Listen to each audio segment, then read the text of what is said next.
Quant aux circonstances par lesquelles l'apôtre Paul est passé pour acquérir la pleine connaissance qu'il a eue, nous pourrons seulement dire deux choses que l'on sait.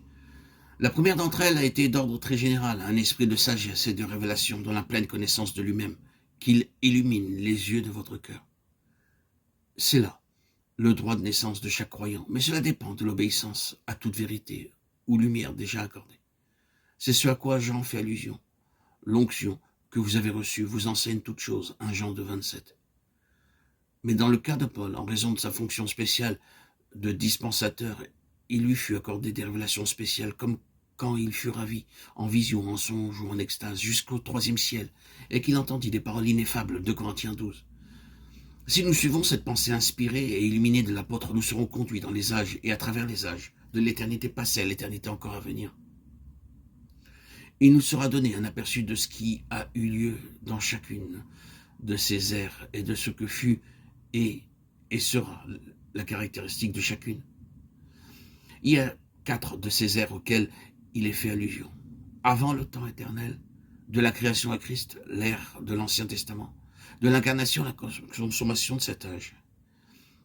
Et quatrièmement, les siècles des siècles. Entre le premier point et le deuxième, il y a un événement qui a affecté tout le cours et le caractère des choses.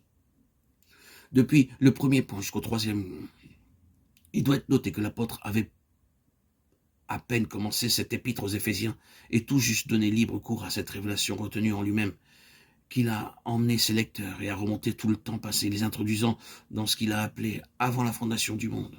C'est le langage qu'il a utilisé plus d'une fois. Avant les temps éternels, avant tous les siècles, de Timothée 1,9, Tite 1,2. Ayant effectué ce long survol des siècles et millénaires passés en remontant le temps, il a indiqué ce qui a eu lieu dans ce passé sans date. 2 choses sont mises en évidence et établies. Dans les conseils de la divinité, le Fils de Dieu fut désigné et nommé comme étant la sphère éternelle de tout ce qui se serait et qui proviendrait de Dieu. En lui se trouve la définition, Éphésiens 4. L'apôtre utilise 200 fois ce terme dans ses écrits, sous des formes variées. L'écrivain de l'Épître aux Hébreux établit la même chose par des mots précis. Il l'a établi héritier de toutes choses, Hébreux 1,2. Ce n'est pas la connaissance exclusive de Paul. Jean et Pierre parlent tous les deux de la même chose quant à la position éternelle du Fils de Dieu. Mais Paul en dévoile beaucoup plus.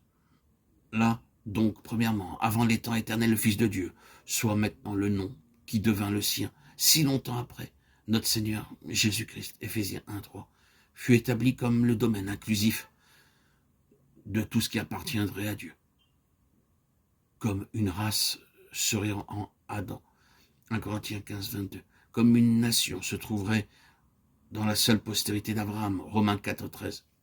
Et comme la moisson se trouve dans le simple grain de blé, de même, le Fils de Dieu serait le contenu de tout ce qui serait, en fin de compte, de Dieu. De même, l'apôtre associe les personnes à la personne. Il nous a élus en lui. Ceci était inclus dans les délibérations divines. Ce concept ne nous est pas inconnu. Jésus lui-même en a fait référence, à cause des élus.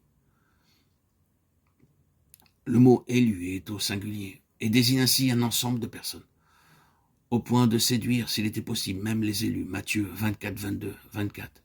Et Dieu ne fera-t-il pas justice à ses élus? Luc 18, 7. Pierre emploie aussi ce terme, 1 Pierre 1, 2. Dans ses conseils éternels, un peuple, un corps, une nation fut établi et assuré, qui devait précisément exister pour justifier la place du Fils.